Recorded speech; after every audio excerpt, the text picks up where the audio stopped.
തുറന്ന് പാടാം. എല്ലാവരും ശബ്ദം ഉയർത്തി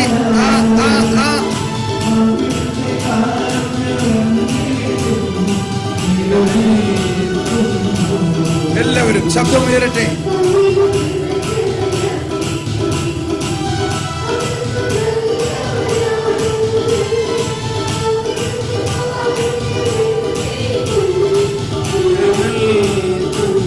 കൈ അടിച്ച് പാടാം.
ഈശോ ഉയർത്തെഴുന്നേറ്റത്തിന് ശേഷം പറഞ്ഞു, എന്നെ കുറിച്ച് സങ്കീർത്തനങ്ങളിലും പ്രവാചക ഗ്രന്ഥങ്ങളിലും എഴുതപ്പെട്ടിരിക്കുന്നത് പൂർത്തിയാകണ്ടേ.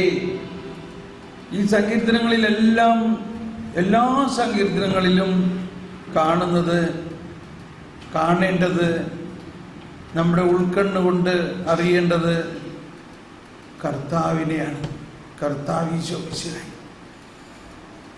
ഈശോയ്ക്ക് 1000-ലധികം വർഷം മുൻപ് പരിശുദ്ധാത്മാവിലൂടെ ദാവീദിലൂടെ എല്ലാം രചിക്കപ്പെട്ടിരിക്കുന്ന ഈശോയെക്കുറിച്ചും വരാനിരിക്കുന്ന ദൈവരാജ്യത്തെക്കുറിച്ചും ആ ദൈവരാജ്യത്തിൻ്റെ നീതിയെക്കുറിച്ചും ആ നീതി മനുഷ്യനിൽ മനസ്സിലാക്കാൻ സാധിക്കാത്തതിനെക്കുറിച്ചും എല്ലാമാണ് ഈ സങ്കീർത്തനത്തിൻ്റെ വിഷയം. നമ്മൾ കരുണയെക്കുറിച്ച് അല്പം മനസ്സിലാക്കി. അതിനുശേഷം ഇപ്പോൾ ഈ സങ്കീർത്തനത്തിൽ കേട്ടോ, അവിടുത്തെ കാരുണ്യം അത്രയ്ക്ക് അനന്തമാണ്. നമ്മൾ കൃതജ്ഞത ഇതിൽ പറഞ്ഞിരിക്കുകയാണ്, പണിക്കാറുപേക്ഷിച്ചു കളഞ്ഞ കല്ല്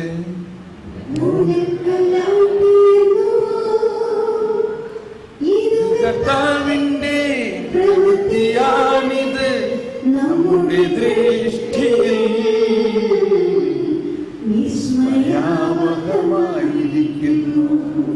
അതാണ് ഇത്. ആരുടെ പ്രവൃത്തിയാണ്? മനുഷ്യന്റെ പ്രവൃത്തി അല്ല.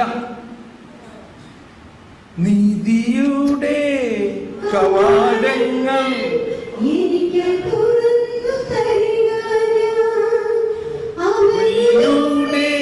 പ്രവേശിച്ച്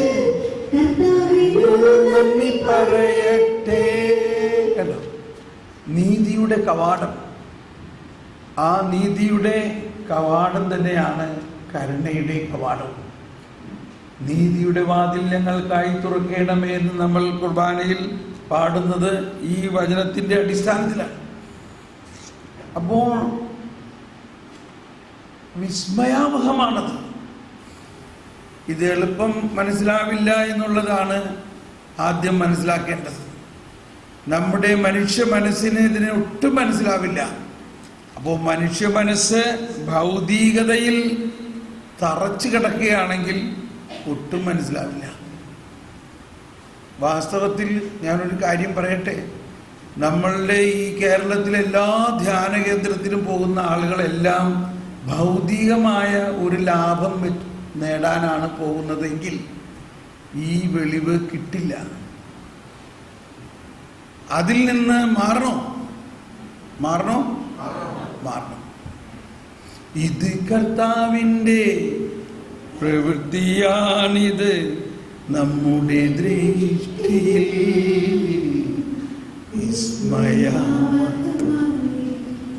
നമ്മുടെ ദൃഷ്ടിയിൽ വിസ്മയാവഹമായിരിക്കുന്ന ഈ കാര്യം കർത്താവ് വെളിപ്പെടുത്തി തരുന്നു. അത് നമ്മൾക്കാണ് വെളിപ്പെടുത്തി തരുന്നത്. ആ വെളിവ് ഉയർത്തെഴുന്നേറ്റ കർത്താവ് തൻ്റെ പരിശുദ്ധാത്മാവിലൂടെ വെളിപ്പെടുത്തി തരുന്നത്. അതുകൊണ്ടാണ് വിശുദ്ധ ലിഖിതങ്ങൾ ഗ്രഹിക്കാൻ തക്ക വിധം അവൻ അവരുടെ കണ്ണ് തുറന്നു എന്ന് പറയുന്നത്. അന്ന് എമ്മാവൂസിൽ പോയിരുന്ന രണ്ടുപേരുടെ കണ്ണ് തുറക്കുന്നത് മാത്രമല്ല,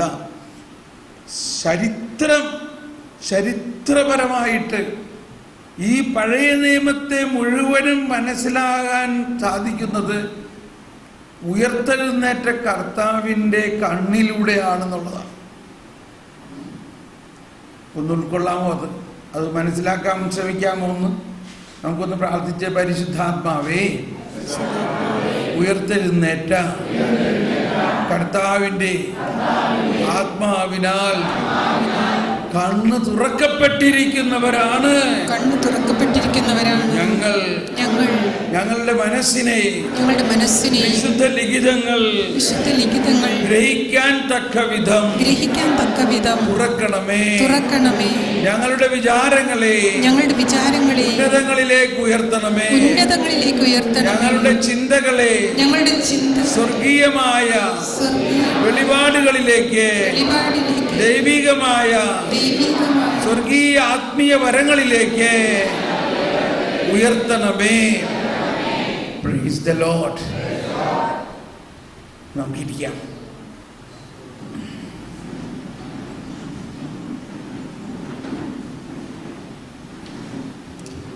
അപ്പോൾ എന്താണ് ഈശോ അപ്പസ്തോലന്മാർക്ക് ആദ്യം കൊടുത്തത്?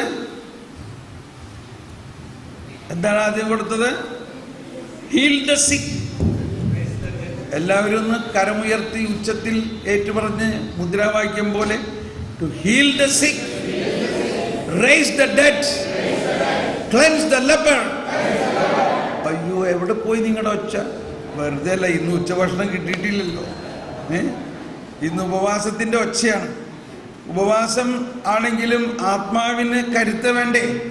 അപ്പോൾ ഒന്ന് ആത്മാവിന്റെ കരുത്തോടുകൂടി ഉച്ചത്തിൽ, ഏറ്റവും ഉച്ചത്തിൽ ഒന്ന് ഏറ്റു പറഞ്ഞ്, heal the sick, rise the dead, cleanse the leper, cast out demons. ഇതാണ് ഒരു ക്രിസ്ത്യാനി എന്ന് പറഞ്ഞാൽ. അവനെ കണ്ട പിശാച് ഓടണം. അവൻ രോഗികളുടെ മേൽ കൈവച്ച് പ്രാർത്ഥിച്ചാൽ രോഗി സുഖപ്പെടണം. അവൻ മരിച്ചവരെ വരെ ഉയർപ്പിക്കുന്ന ശക്തിയാണ്. മരിച്ചവരെ ഉയർപ്പിക്കാനുള്ള കഴിവ് വരെ തന്നിരിക്കുകയാണ്. Praise the lord. ഞാനിങ്ങനെ പറഞ്ഞുകൊണ്ടിരിക്കുന്നു. പിന്നെ തോമസ് പോൾ ബ്രദറിന് വേറെ ജോലിയൊന്നുമില്ലല്ലോ, അങ്ങേക്ക് ഇത് പറയാനുള്ളതല്ലേ അല്ലേ? നിങ്ങൾ കേട്ടുകൊണ്ടിരിക്കണം ഇല്ലേ? കുറേയൊക്കെ തലയുടെ മുകളിൽ കൂടെ പോകുന്നു, കുറേയൊക്കെ പിടിച്ചെടുക്കുന്നു ഇല്ലേ? എന്തെങ്കിലും പിടിച്ച് കിട്ടിയോ? എന്തെങ്കിലും പുതിയ കാര്യം നമുക്ക് കിട്ടിയോ? എങ്കിൽ ഇവിടെ വന്നൊന്ന് പറഞ്ഞേ, എന്താണ് ഈ ഇന്നലെ ഇന്ന് കേട്ടതിൽ നിങ്ങളെ വളരെയധികം സ്പർശിച്ച ഒരാശയം എന്താണ്? എന്തെങ്കിലും പുതിയ ആശയം നമുക്ക് കിട്ടിയോ? ഇത് ഒരു പരിശീലന സെമിനാറാണ്. അപ്പോൾ ഒന്ന് പരിശീലനം, വചന പ്രഘോഷണത്തിൻ്റെ വരം നിങ്ങൾക്ക് എത്രത്തോളം ഉണ്ടെന്ന് ഒന്നറിയാലോ. അപ്പോൾ നിങ്ങൾക്ക് കിട്ടിയ കാര്യങ്ങൾ നിങ്ങളുടെ കയ്യിൽ തന്നെ വെക്കുകയാണെങ്കിൽ ഞാൻ പറയാറുള്ളൊരു ഉദാഹരണമാണ്. ഈ ഹോളി ലാൻഡിൽ പോയവർക്കറിയാം, അല്ലെങ്കിൽ ബൈബിളിൻ്റെ പുറകുവശത്തൊരു പടമുണ്ട്. അവിടെ ഡെഡ് സീയും അല്ലെങ്കിൽ സീ ഓഫ് ഗലീലി കടാവും, അതിൻ്റെ താഴെ ഡെഡ് സീ ചാവുകടലുണ്ട്. അത് രണ്ടിൻ്റെ നടുക്കൊരു വരയുണ്ട്. അവിടെ എഴുതിയിട്ടുണ്ട് ജോർദാൻ നദി. അപ്പോൾ ജോർദാൻ നദിയിൽ നിന്നാണ് ഗലീലി കടലിലും ചാവുകടലിലേക്കും വെള്ളം പോകുന്നത്. പക്ഷെ എന്തുകൊണ്ടാണ് ഒന്ന് ചാവുകടൽ, മറ്റൊന്ന് ഗലീലി കടലിലാണ് കർത്താവിൻ്റെ കാലത്ത് നടന്ന സകല അത്ഭുതങ്ങളും നടന്നിട്ടുള്ളത്. ഗലീലി കടലിൽ ഭയങ്കര മീൻപിടുത്തമാണ്, ഫുൾ ഓഫ് ലൈഫ്. എന്നാൽ ചാവുകടലിൽ ഒറ്റ മീൻ പോലുമില്ല, ചത്ത് കിടക്കുകയാണ്. കുറേ ഉപ്പും അങ്ങനെയുള്ള രാസവസ്തുക്കളും കൊണ്ട് കാശുണ്ടാക്കുന്നുണ്ട്. എന്തുകൊണ്ടാണത് ചാവുകടലായത്? സമയമില്ലാത്തതിൻ്റെ പേര് ഞാൻ തന്നെ ഉത്തരം പറയാം അല്ലേ? അതിനെ ഔട്ട്ലെറ്റ്സ് ഇല്ല. ചാവുകടല് ഈ കടൽ നിരപ്പിൽ നിന്നും 800ഓളം മീറ്റർ താഴെയാണ്. എന്നാൽ ഗലീലി തടാകം ഉയരത്തിലാണ്. അവിടെ നിന്ന് വെള്ളം പുറത്തേക്ക് പോകുന്നു. ഗലീലി തടാകത്തിൽ നിന്ന് വെള്ളം പുറത്തേക്ക് എല്ലാവർക്കും കൊടുക്കണം. അരുവികളുണ്ട്, അതുകൊണ്ട് എപ്പോഴും അതിൽ വെള്ളം ഫ്രഷാണ്. ചാവുകടലിൽ വെള്ളം പുറത്തേക്ക് കൊടുക്കുന്നില്ല, പുറത്തേക്ക് പോകുന്നില്ല. അത് താഴ്ന്നു കിടക്കുന്നത് കൊണ്ട് അതിൽ നിന്ന് വെള്ളം പുറത്തേക്ക് പോകുന്നില്ല. അതുകൊണ്ട് അതിങ്ങനെ സ്റ്റാഗ്നന്റ് വാട്ടറായിട്ട് കിടക്കുകയാണ്. ഞാൻ എൻ്റെ കാര്യമുണ്ടോ പറഞ്ഞത്? 40 വയസ്സ് വരെ ഞാൻ ഒരു ചാവുകടലായിരുന്നു. എന്തുകൊണ്ട്? എന്നിൽ നിന്നും പുറത്തേക്കൊന്നും കൊടുത്തിരുന്നില്ല. നിങ്ങൾക്ക് അങ്ങനെ വേണമെന്നുണ്ടെങ്കിൽ ഇപ്പോഴും അങ്ങനെ ആകാം. ഇതാണ് ഇന്നത്തെ ഒരുപാട് ആളുകളുടെ അവസ്ഥ. മാമോദീസ സ്വീകരിച്ചു, കൈരലേഖനം സ്വീകരിച്ചു, വിശുദ്ധ കുർബാന സ്വീകരിച്ചു, പക്ഷേ ചാവുകടലിനെ പോലെ സ്റ്റാഗ്നൻ്റ് ആയിട്ടിരിക്കുകയാണ്. എന്തുകൊണ്ട്? നമ്മൾക്ക് കിട്ടുന്നുണ്ട്, കൊടുക്കുന്നില്ല. ഇത് പറഞ്ഞു വന്നത് അങ്ങനെയെങ്കിലും 2 ആൾ വന്നൊന്ന് ഇവിടെ പറയുവാൻ വേണ്ടിയാണ്. അതുകൊണ്ട് നിങ്ങൾക്ക് ചാവുകടലിൽ നിന്ന് മാറി ഗലീലി തടാകത്തിലേക്ക് വരണമെന്നുണ്ടെങ്കിൽ വേഗം വാ. അതേ ഒരു ചീർച്ചി വരുന്നുണ്ട്, വേഗം വാ, ഓടി വാ. ഇതാ ഒരു ഗലീലി തടാകം വരുന്നു, കൊടുക്കുക. നിങ്ങൾക്ക് കിട്ടുന്നത് കൂട്ടിവെക്കാണ്ട് മറ്റുള്ളവർക്ക് കൊടുക്കുമ്പോൾ ഫ്രഷ് വാട്ടറായിട്ട് വരും. അതാണ് ക്രിസ്തീയത. അതാണ് കർത്താവ് പറഞ്ഞത്, നിങ്ങൾക്ക് ഫ്രീ ആയിട്ട് കിട്ടിയത് നിങ്ങൾ ഫ്രീ ആയിട്ട് കൊടുക്കുക. കണ്ടോ ആ വചനം? ഈ ഹീൽ ദ സിക്ക് എന്ന് ഇവിടെ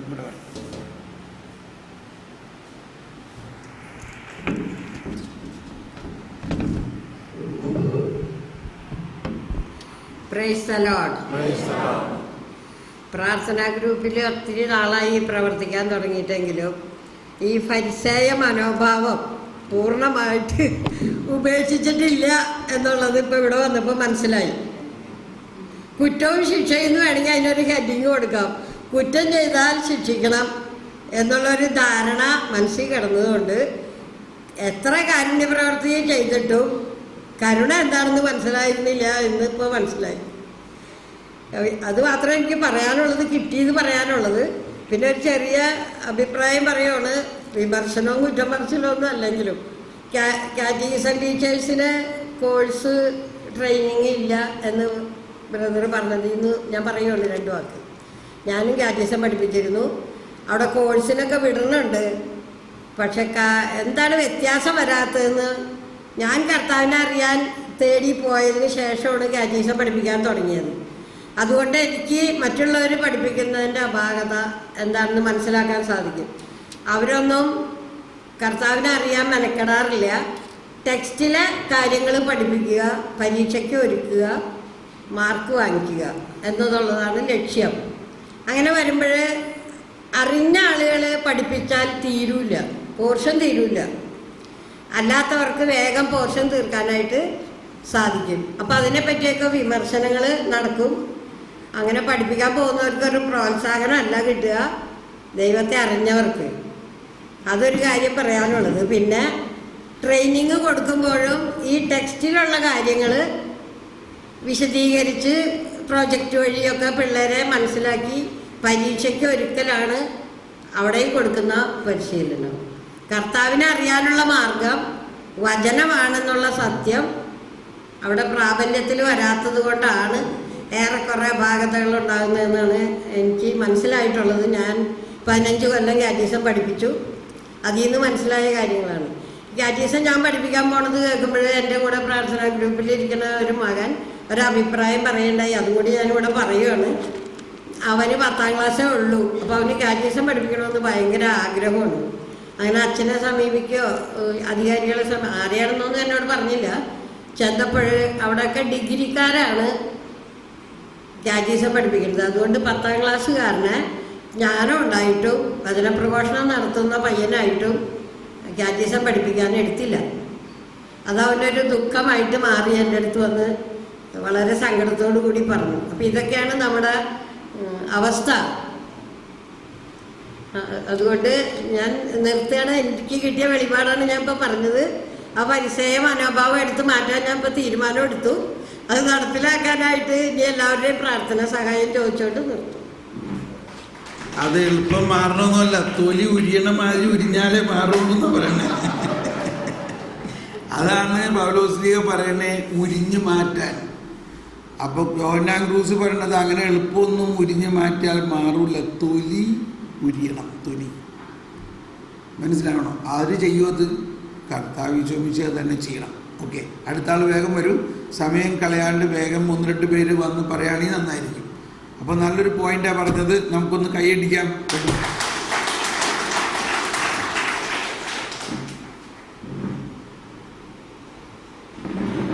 ഇനി 1-2 പേര് വേഗം വരും.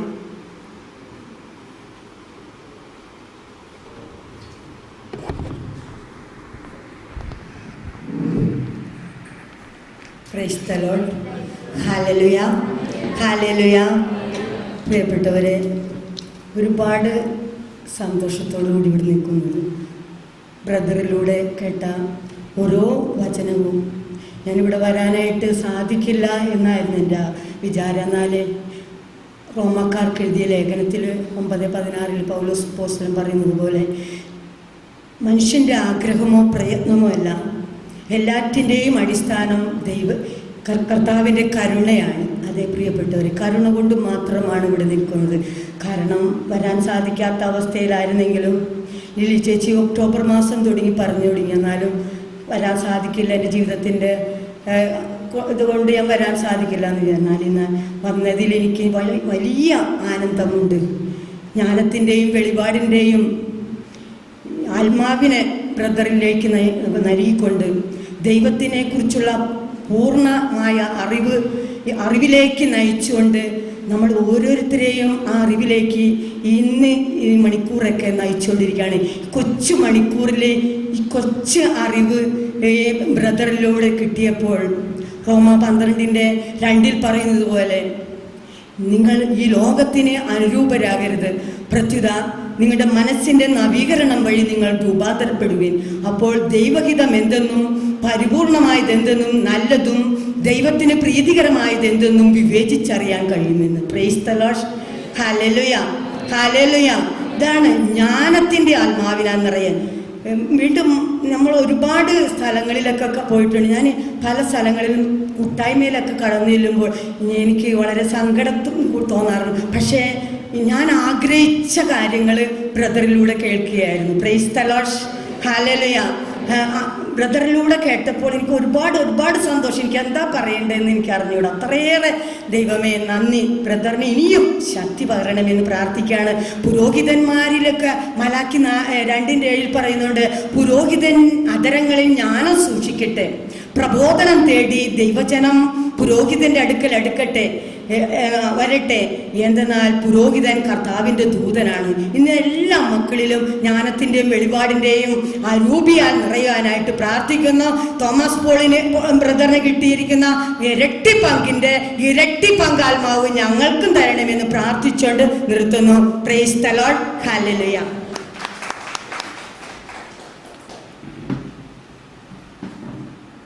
Price the Lord. പ്രിയപ്പെട്ടവരെ, ഇവിടെ കൂടിയിരിക്കുന്നത് എല്ലാവരും തന്നെ നേതൃത്വരയിലുള്ളവരാണ്. പ്രാർത്ഥന ഗ്രൂപ്പിനൊക്കെ നയിക്കുന്നവരാണ്. പ്രാർത്ഥന ഗ്രൂപ്പിൽ കടന്നു വരുന്നവരെ എല്ലാവരും പലചരക്കടയിൽ പോകുമ്പോൾ ഒരു നീണ്ട ലിസ്റ്റായിട്ട് വരുന്ന ഒരു പ്രവണത കാണാറുണ്ട്. ഉപ്പും മുളകും മരിയും പലരൊക്കെ ഇങ്ങനെയൊക്കെ ആയിട്ട്. പ്രിയപ്പെട്ടവരെ, നമ്മുടെ പ്രാർത്ഥനയ്ക്കൊരു മാറ്റം വരണം എന്ന് വളരെ അടിവരയിട്ട് ഇന്നിവിടെ സൂചിപ്പിച്ചു. എന്നെ സ്പർശിച്ചത്, ദൈവം നിന്നെ സൃഷ്ടിച്ചത് എന്തിന്? അതിനൊറ്റ വാക്കിൽ ഉത്തരം പ്രിയപ്പെട്ടവരെ ഇവിടെ നമ്മൾ കേട്ടു. ദൈവത്തെ അറിയുക. പ്രിയപ്പെട്ടവരെ, ദൈവത്തെ അറിഞ്ഞാൽ നമുക്ക് എന്തെല്ലാം വേണം അതെല്ലാം തമ്പുരാൻ തരും. അവിടുന്ന് വചനം പറയുന്നു മത്തായിയുടെ സുവിശേഷത്തിൽ, അവിടുത്തെ രാജ്യവും നീതിയും അന്വേഷിക്കുക, ബാക്കിയെല്ലാം ഞാൻ കൂട്ടിത്തരും. എന്തെന്നാണ് നമുക്ക് കൂട്ടിത്തരേണ്ടത്? ഭൗതികമായിട്ടും ആത്മീയമായിട്ടും എല്ലാം നമുക്ക് ദൈവം കൂട്ടിത്തരും എന്ന് ഓർമ്മപ്പെടുത്തുന്നു. നമ്മുടെ പ്രാർത്ഥന കൂട്ടായ്മയിൽ വളരെ ശക്തമായിട്ട് നമ്മളിത് ആഹ്വാനം ചെയ്യണം. ഈ പ്രാർത്ഥന ചുരുങ്ങി പോകുന്ന അവസ്ഥയിൽ നിന്ന് ദീർഘവീക്ഷണത്തോടെ ഇവിടെ പറഞ്ഞ എല്ലാ കാര്യങ്ങളും മനസ്സിൽ ധ്യാനിച്ചുകൊണ്ട് നമ്മളവിടെ പങ്കുവെച്ചു കൊടുക്കണം.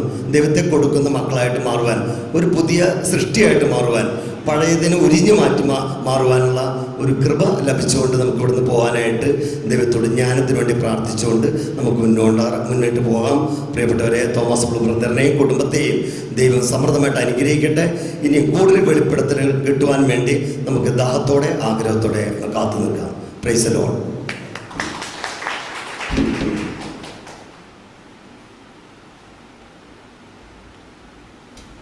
Price the lord. Hallelujah, hallelujah. നമുക്കറിയാം, പല ആവശ്യങ്ങൾക്ക് ബ്രദർ സൂചിപ്പിച്ച പോലെ ധ്യാനകേന്ദ്രങ്ങളിൽ പോകുന്നതും പല ആവശ്യങ്ങൾക്കായിട്ടാണ്. പക്ഷേ ആവശ്യങ്ങളുണ്ടെങ്കിൽ പോലും യേശു പറയുന്നു, നിങ്ങൾ അനുദപിച്ച് സുവിശേഷത്തിൽ വിശ്വസിക്കുക. അപ്പോൾ ആദ്യം അനുദപിക്കുകയും, അനുദപിച്ചാൽ നമുക്ക് സുവിശേഷത്തിൽ വിശ്വസിക്കാൻ സാധിക്കും. സോളമനിലൂടെ നമുക്ക് ജ്ഞാനം ലഭിച്ചിട്ടുണ്ടെങ്കിൽ ജ്ഞാനത്തിൻ്റെ ഉറവിടമായ യേശു ഇതാ പുതിയ നിയമത്തിൽ നമുക്ക് തരുന്ന ജ്ഞാനം സുവിശേഷമാണ്. Praise the lord. ഹല്ലേലൂയ. അപ്പോൾ ആ സുവിശേഷം വിശ്വസിച്ചാൽ എന്താണ് ദൈവം നമ്മളിൽ നിന്ന് ആഗ്രഹിക്കുന്നത് എന്ന് നമുക്ക് മനസ്സിലാകും. ഇപ്പോൾ ആ അന്ധന് കാഴ്ച കൊടുത്തു. അന്ധന് കാഴ്ച അതൊരു ഭൗതിക ആവശ്യം തന്നെയാണ്. ഇപ്പോൾ നമുക്ക് ബൈബിളിൽ കാണാം. അന്ധന് കാഴ്ച കൊടുത്തിട്ടുണ്ടെങ്കിൽ എന്താണ് യേശു ഉദ്ദേശിച്ചത്? യോന പ്രവാചകൻ നിനവേക്കാരോട് പ്രസംഗിച്ചപ്പോൾ അപ്പോൾ ദൈവം അവർക്ക് കൊടുക്കാൻ പോകുന്ന ഒരു കഷ്ടത, അപ്പോഴത്തെ ഒരു കഷ്ടത മാറ്റി. പക്ഷേ യോനേക്കാൾ വലിയവനായ യേശു സുവിശേഷം പ്രഘോഷിക്കുമ്പോൾ നമ്മൾക്ക് സ്വർഗരാജ്യം ആണ് ലഭിക്കുന്നത്. Price the lord. Hallelujah, hallelujah. എന്നതുപോലെ ആ അന്ധന് അന്ധത മാറ്റിയപ്പോൾ യേശു കൊടുത്തത് സ്വർഗരാജ്യം വരെയുള്ള രക്ഷയാണ്. Price the Lord. ആ അന്ധൻ വിചാരിക്കുകയാണ്, എനിക്ക് അന്ധത മാത്രം, ഈ ലോകത്ത് ജീവിക്കാനുള്ള അന്ധതയാണ് മാറ്റി എന്ന് വിചാരിച്ചാൽ അയാൾക്ക് രക്ഷയില്ല. യേശു കൊടുക്കുന്നത് സ്വർഗരാജ്യമാണ്.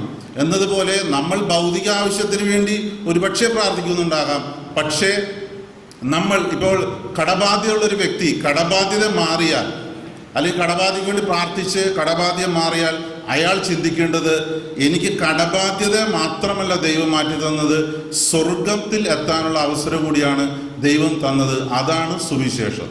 Price the lord. ഹല്ലേലൂയ.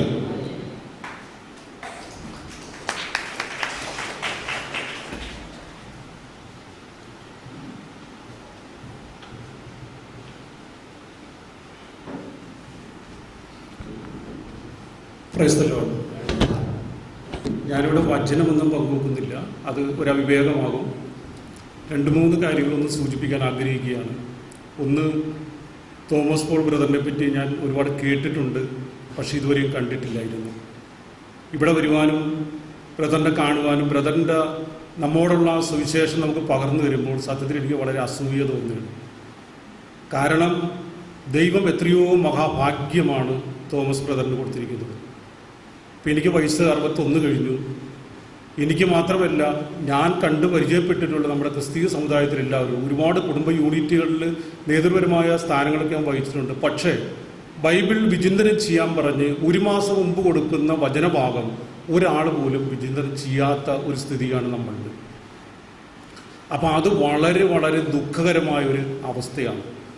ഇപ്പം ഞാൻ ചിന്തിക്കുന്നത്, ഇത്രയും ചുരുങ്ങിയ ആളുകൾക്ക് മാത്രമല്ലേ ദൈവമേ ഇത് കേൾക്കാനും കാണുവാനുമുള്ള ആ ഒരു സൗഭാഗ്യം കിട്ടുന്നുള്ളൂ. തീർച്ചയായിട്ടും നമുക്ക് ബൈബിളിനെ പറ്റി ഒരുപാട് സംശയങ്ങളുണ്ട്. ഇപ്പോൾ ഈ പ്രാർത്ഥനാ ഗ്രൂപ്പിൽ ഞാൻ വളരെ ചുരുക്കം നാളുകളെ ആയിട്ടുള്ളൂ വന്നിട്ട്. ഒരുപാട് ദാഹം എനിക്കുണ്ട്, പക്ഷെ എത്രത്തോളം പരിശുദ്ധാത്മാവിൽ പ്രവർത്തിക്കുമെന്ന് എനിക്കറിയില്ല. കാരണം ഞാൻ ഈ നിമിഷം വരെ, ഇവിടെ വരുന്ന നിമിഷം വരെ ഞാൻ ചിന്തിച്ചു, എൻ്റെ ജീവിത യാത്രയിൽ എൻ്റെ രക്ഷകനായിട്ട് കർത്താവ് എൻ്റെ കൂടെയുണ്ട്. എൻ്റെ പ്രവൃത്തികൾ പലതും വളരെ നല്ലതാണ് എന്ന് ഞാൻ തെറ്റിദ്ധരിച്ചിരുന്നു എന്ന് ഇപ്പോഴും എനിക്ക് മനസ്സിലാവുന്നു. കാരണം നമ്മളുടെ കാഴ്ചപ്പാടുകൾ കണ്ടിട്ടും കാണുന്നില്ല, കേട്ടിട്ടും കേൾക്കുന്നില്ല. അപ്പോൾ ഞാൻ ചിന്തിച്ചിരുന്നത്, ഞാൻ പങ്കുവച്ചിരുന്ന മറ്റുള്ളവരുമായിട്ട് ഒക്കെ വളരെ വളരെ തെറ്റായ കാര്യങ്ങളായിരുന്നു. കാരണം നമുക്കതിനുള്ള സാഹചര്യം കിട്ടിയിട്ടില്ല. നമ്മൾ പള്ളിയിൽ പോകുന്നു, കുർബാന അർപ്പിക്കുന്നു, അച്ഛന്മാരുടെ ഏതെങ്കിലും പ്രസംഗം കേട്ട് തിരിച്ചു പോകുന്നു. ബൈബിൾ പലപ്പോഴും തുറക്കുന്നില്ല, പങ്കുവെക്കുന്നു തെറ്റായ കാര്യങ്ങൾ. കാരണം നമുക്ക് മനസ്സിലാവുന്നില്ല, പറഞ്ഞ് മനസ്സിലാക്കാൻ നമുക്ക് ആരുമില്ല. അപ്പോൾ അതെല്ലാം വളരെ വളരെ ഒരു ക്രിസ്തീയ സമുദായത്തിൻ്റെ ഒരു വളരെ മോശമായൊരവസ്ഥയാണ്. മറ്റൊരു കാര്യം, ഇവിടെ ബ്രദർ വളരെ വ്യക്തമായിട്ട് പറഞ്ഞു, ഇന്ന് പല പ്രാർത്ഥനാലയങ്ങളും കച്ചവട ആലയങ്ങളായി മാറുന്നു. ഞാൻ വളരെ വേദനിക്കുന്നൊരു വ്യക്തിയാണ്. എന്നോട് ഒത്തിരി പേര് പങ്കുവെച്ചിട്ടുള്ളൊരു കാര്യമാണ്. നമ്മൾ വചനത്തിന് ഒരു പ്രാധാന്യവും കൊടുക്കുന്നില്ല. യേശുവിനോട് ചേർന്ന് നിന്നിട്ട് ജീവിക്കാൻ നമ്മളാരും പഠിപ്പിക്കുന്നില്ല. ഇതൊക്കെ വളരെ ദുഃഖകരമായ അവസ്ഥയാണ്. പറഞ്ഞ പോലെ കുറച്ച് പേരെങ്കിലും നമുക്ക് പ്രാർത്ഥിക്കാം. പിന്നെ വേറൊരു സംശയം, എന്നോട് കഴിഞ്ഞ കുറച്ച് ദിവസം മുമ്പ് ഒരു ആളെന്നോട് ചോദിച്ചു, ഉചിതമായിട്ട് മറുപടി എനിക്ക് കൊടുക്കാൻ പറ്റിയില്ല. ഞാൻ ബ്രദറിനോട് അപേക്ഷിക്കണമെന്ന് പറഞ്ഞു തരണമെന്ന്. കാരണം നമ്മൾ വിശുദ്ധ കുർബാന അർപ്പിക്കുമ്പോൾ പറയുന്നുണ്ട്, കർത്താവിൻ്റെ, അതായത് നമ്മൾ അപ്പവും വീഞ്ഞും എടുത്ത് ഉയർത്തിക്കൊണ്ട് ഇത് കർത്താവിൻ്റെ തിരുരക്തവും മാംസവുമായി മാറ്റണമെന്നും, ഈ തിരു രക്തവും മാംസവും നമ്മൾ ഭക്ഷിക്കുമ്പോൾ യേശുവിനെ നമ്മൾ സ്വീകരിക്കുന്നുവെന്നും. അപ്പോൾ എന്നോട് സംശയം ചോദിച്ചത്, അങ്ങനെ പറയുമ്പോൾ യേശുവിൻ്റെ അപ്പോൾ ഇത് നിത്യജീവൻ്റെ അപ്പമാകുന്നു എന്നാണ് പറയുന്നത്. പക്ഷെ നിത്യജീവൻ്റെ അപ്പം രക്തമില്ലാതെ ജീവനുണ്ടാവൂ എന്നുള്ളതാണ് എന്നോട് ചോദിച്ചത്. കാരണം നമുക്ക് പലപ്പോഴും തരുന്നത് തിരുവോസ്തിയാണ്, അതിൽ തിരുരക്തമില്ല. അപ്പോൾ അത് എത്രത്തോളം ഫലപ്രദമാണെന്ന് എന്നോട് ചോദിച്ചപ്പോൾ ഞാൻ കൊടുത്ത മറുപടി എത്രത്തോളം ശരിയാണെന്ന് എനിക്കറിയില്ല. ഞാൻ ബ്രദറിനോട് അപേക്ഷിക്കുകയാണ് അതിനെപ്പറ്റി ഒന്ന് പറയണം. പിന്നെ എനിക്ക് ഒത്തിരി സന്തോഷമുണ്ട്, നമ്മളുടെ ആത്മായ കൂട്ടായ്മയിൽ നിന്ന് ഇത്രയേറെ ഉന്നതനായ, നമുക്കിത്രയേറെ വചനം പങ്കുവെക്കാനായിട്ട് പരിശുദ്ധാത്മാവിൻ്റെ കൃപ നിറഞ്ഞ ഈ സഹോദരൻ നമ്മുടെ മാത്രമല്ല, നമ്മുടെ സഭയുടെയും എല്ലാവരുടെയും വളരെ ഒരു അനുഗ്രഹമാണ്. ആ ബ്രദറിൻ്റെ കാല് തൊട്ടിക്കാൻ വന്നിരിക്കും.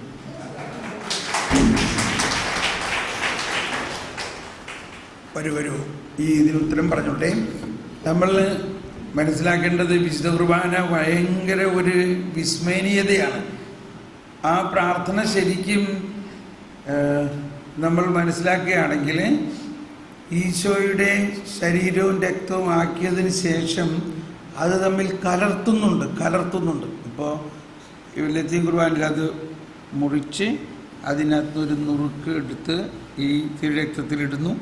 അതുപോലെ തന്നെ ഒരു വശത്തെ അപ്പം അല്ലെങ്കിൽ യേശുവിൻ്റെ ശരീരം കൊണ്ട് ആ തിരുരക്തത്തിൽ മുക്കി ഇതിൽ റൂഷ്മ ചെയ്യുന്നു. അങ്ങനെ ഇത് തമ്മിൽ കലർത്തപ്പെടുകയാണ്.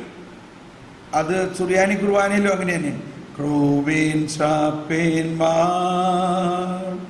ഉന്നത ദൂതന്മാർ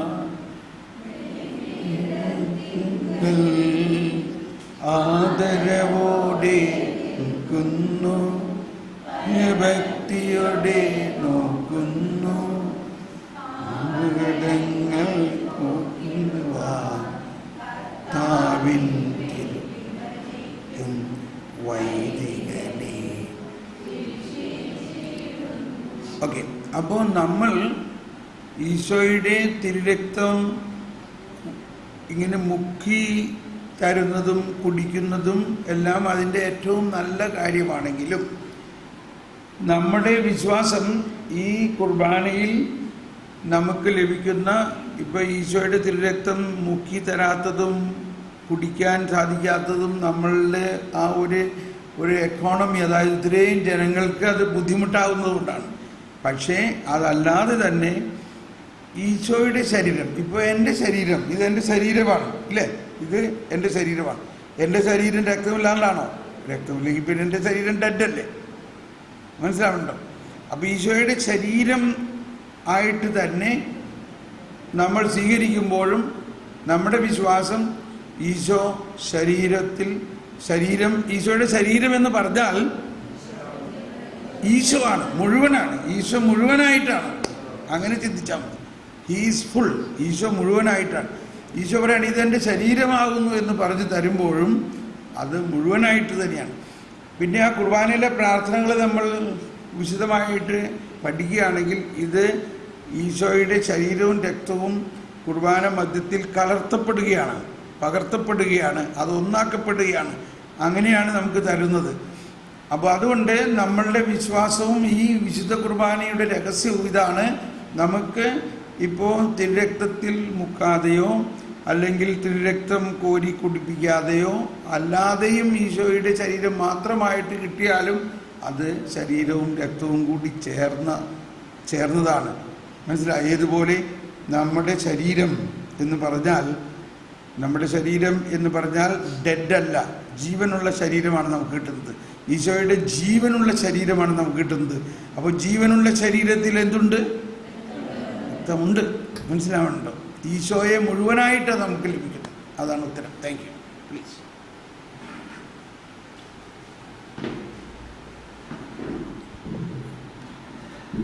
price the lord. Hallelujah, hallelujah. വിശുദ്ധ യോഹന്നാന്റെ സുവിശേഷം 1-ാമത്തെ അധ്യായം 47-ാമത്തെ തിരുവചനം ആണ് എന്നെ ആകർഷിച്ചിട്ടുള്ളത്. ഇന്നിവിടെ അതിനെക്കുറിച്ച് ബ്രദർ പറഞ്ഞിട്ടൊന്നുമില്ല. ഫിലിപ്പോസ് നത്താനേലിനെ വിളിക്കുകയാണ്. ഫിലിപ്പോസ് പറയുകയാണ്, മോശയുടെ നിയമത്തിലും പ്രവാചക ഗ്രന്ഥങ്ങളിലും ആരെക്കുറിച്ച് എഴുതിയിരിക്കുന്നുവോ അവനെ, നസറത്തിൽ നിന്നുള്ള യേശുവിനെ ഞങ്ങൾ കണ്ടു എന്ന് ഫിലിപ്പോസ് നത്താനിയോട് പറയുകയാണ്. പഴയ നിയമമെല്ലാം കോട്ട് ചെയ്തിട്ടാണ് സംസാരിക്കുന്നത് അവിടെ. നത്താനിയൽ ചോദിക്കുന്നൊരു കാര്യമുണ്ട്, നസ്രത്തിൽ നിന്നും എന്തെങ്കിലും നന്മ ഉണ്ടാകുമോ? Price the Lord. പാവം, നന്മ മാത്രം അന്വേഷിച്ച് നടക്കുന്ന ഒരു മനുഷ്യൻ. ഫിലിപ്പോസ് പറയുകയാണ്, വന്നു കാണുക. ഉടനെ ഫിലിപ്പോസിൻ്റെ കൂടെ നത്താനിയേൽ യേശുവിൻ്റെ അടുത്തേക്ക് വരുമ്പോൾ യേശു പറയുകയാണ്, ഇതാ നിഷ്കപടനായ ഒരു യഥാർത്ഥ ഇസ്രായേൽക്കാരൻ. Praise the lord, praise the lord, hallelujah. നമ്മളെ കാണുമ്പോൾ ആരെങ്കിലും പറയുമോ ഇതാ ഒരു യഥാർത്ഥ ക്രിസ്ത്യാനി എന്ന്? സ്നേഹമുള്ളവരെ, ഇത് നമ്മൾ തിരിച്ചറിയണം. ആ നത്തായേലിനെ കാണുമ്പോൾ യേശു പറയുകയാണ്, നിഷ്കപടനായ ഒരു യഥാർത്ഥ ഇസ്രായേൽക്കാരൻ. അടുത്ത 48-49 വചനം പറയുകയാണ്, റബ്ബി, അങ്ങ് ദൈവപുത്രനാണ്, ഇസ്രായേലിൻ്റെ രാജാവാണ്. അതുവരെ ആദ്യത്തെ ഒറ്റ നോട്ടത്തിൽ ഒരുവൻ പോലും പറഞ്ഞിട്ടില്ല ക്രിസ്തുവിനെ നോക്കി ഇസ്രായേലിൻ്റെ രാജാവാണ്, പ്രവാചകനാണ്, ആരും പറഞ്ഞിട്ടില്ല. ഈ ഒരു മനോഭാവം നമ്മൾക്കും ഉണ്ടായിരിക്കണം. നമ്മളെ കാണുമ്പോൾ ഒരുവൻ പറയണം ഇവൻ ഒരു യഥാർത്ഥ ക്രിസ്ത്യാനിയാണെന്ന്. ഇത് നമ്മളിൽ ഉള്ള ഏറ്റവും വലിയൊരു കുറവാണ്. ഇന്ന് രാവിലെ ഇവിടെ വചനം തുടങ്ങിയ സമയത്ത് തന്നെ വിശുദ്ധ യോഹന്നാന്റെ സുവിശേഷം 7:37 ആർക്കെങ്കിലും ദാഹിക്കുന്നെങ്കിൽ അവൻ എൻ്റെ അടുക്കൽ അത് കൊടുക്കട്ടെ എന്ന് വചനോട് പങ്കുവെച്ചു ബ്രദർ. എനിക്ക് പെട്ടെന്ന് ആ സമരിയാക്കാരി സ്ത്രീയുടെ കാര്യം എനിക്ക് ഓർമ്മ വന്നു. ആ സമരിയാക്കാർക്കും യഹൂദർക്കും തമ്മിൽ യാതൊരു സമ്പർക്കമില്ലെന്ന് ബൈബിൾ തന്നെ വ്യക്തമാക്കുകയാണ്. പക്ഷേ അവൾ പറയുകയാണ്, അതിൻ്റെ 4:25 അവൾ പറയുകയാണ്, ക്രിസ്തു വരുമെന്നും അവൻ വരുമ്പോൾ എല്ലാ കാര്യങ്ങളും ഞങ്ങൾ അറിയിക്കുമെന്നും എനിക്കറിയാം. അവൾ ഒരു വിജാതീയ സ്ത്രീ ആയിരുന്നിട്ട് പോലും അവൾ ക്രിസ്തുവിന് വേണ്ടി ക്രിസ്തു വരുമ്പോൾ ഞങ്ങൾ എല്ലാ കാര്യങ്ങളും പഠിപ്പിക്കും എന്നവൾക്കൊരു ബോധ്യമുണ്ടായിരുന്നു. അപ്പോൾ ക്രിസ്തു പറയുകയാണ്, നിന്നോട് സംസാരിക്കുന്ന ഞാൻ തന്നെയാണ് അവൻ. Price the lord. Hallelujah, hallelujah. സ്നേഹമുള്ളവരെ, അല്പം സമയം മുൻപ് വരെ സമൂഹം മുഴുവൻ വെറുക്കപ്പെട്ടിരുന്ന ആ സ്ത്രീ ഏതാനും മണിക്കൂറുകൾ കഴിഞ്ഞപ്പോൾ ആ സിക്കാർ പട്ടണത്തിലെ സകല ജനങ്ങളെ നേടുന്ന ഒരുവളായി മാറി ക്രിസ്തുവിന് വേണ്ടി. Price the Lord. ഇതായിരിക്കണം നമ്മുടെ ദൗത്യം. നമ്മൾക്ക് ലഭിച്ചിരിക്കുന്ന ആത്മാവിനെ അതിനെ ജ്വലിപ്പിക്കണം നമ്മൾ. തീർച്ചയായും അതിന് നമ്മൾ ഒട്ടും മടിക്കേണ്ട. നമ്മൾ ജ്വലിപ്പിക്കണം. മറ്റുള്ളവരെ